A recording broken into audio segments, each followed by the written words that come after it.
Coach, you guys are coming off a short week. How were you able to use yesterday and today to kind of prepare for Utah as they're coming off their bye week? Yeah, really just putting much more of an emphasis on mental, just kind of making sure our guys are fresh for Friday. It's a quick turnaround from playing Saturday, so really just kind of making sure guys are able to understand the game plan, what we're trying to do from a mental standpoint, trying to take something off these guys' legs so that they're, fast and fresh for Friday. Just spoke with Coach Reynolds. He talked about how big the run game can be for Utah. How big is the pass game for them, and you guys kind of playing as a unit with the D-line and linebackers? Yeah, I think we got to be on the same page this weekend. I mean, we're playing a really good football club. They've been successful for at least over a decade now. So we're playing a really good football team that's pretty balanced. So they're a type of team that wants to kind of line up and play football. So we have to be able to match the run and, the deep concepts in their passing game. Speaking of those deep concepts, you got two quarterbacks that might play for Utah with Cam Rising and Isaac Wilson. What kind of steps did you take to make sure that your guys were prepared for either quarterback to play? Yeah, obviously a lot of respect for Cam Rising. He was committed to me when I was at the University of Texas back in 2018. It's crazy. He's been in college, this long. We got freshmen on our team that were 11 years old, 12 years old when he first enrolled in college. So that's a whole thing that I'm just fascinated by. And then Isaac Wilson is a really, really talented freshman quarterback that has a lot of confidence in his arm. So depending on who plays at quarterback, we're really expecting the same scheme and the way they want to attack us. The fans have been a huge part for the past 3 home games. Now a blackout game on Friday, last game sold out.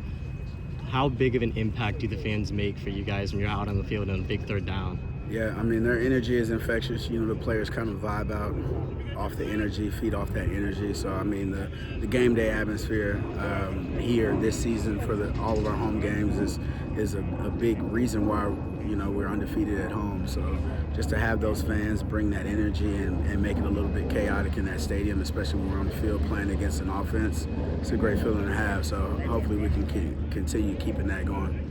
You've been in the Big 12 yourself before coming to ASU. Now 2 games in with ASU.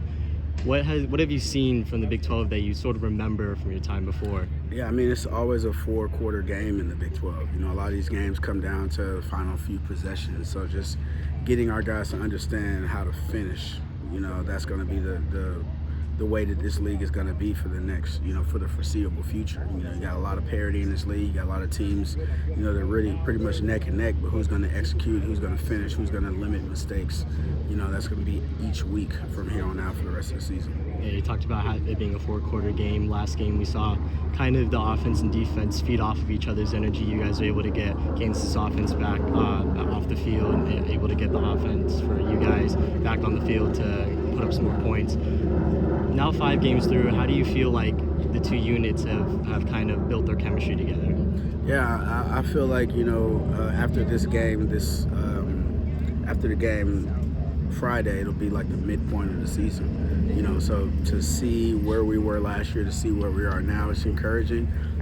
It's a lot of buy-in on this team right now from guys that have been, under previous regimes or been here last year and tasted what 3-9 feels, and now, 4-1, have an opportunity to go 5-1 kind of seems pretty cool, for these guys. And it's like, hey, now I believe what these coaches are actually telling me. We've had a chance to get them to witness us practice what we preach, and we've got results.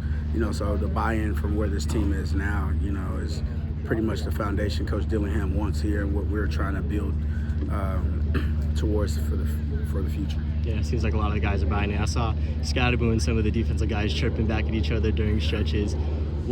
How does that feel as a coach, seeing the guys still keep up that energy even on a short week, where they're probably gassed, trying to get their energy back together? What is it sort of the level being able to see those guys go back and forth? You want a lot of juice, a lot of competition, a lot of competitiveness from a practice standpoint. If we can create an unbelievable competitive environment, from Monday through Friday, the Saturdays are going to be easy from our guys from a standpoint of being competitors. You just can't turn it on Saturday. You got to have it Monday through Friday.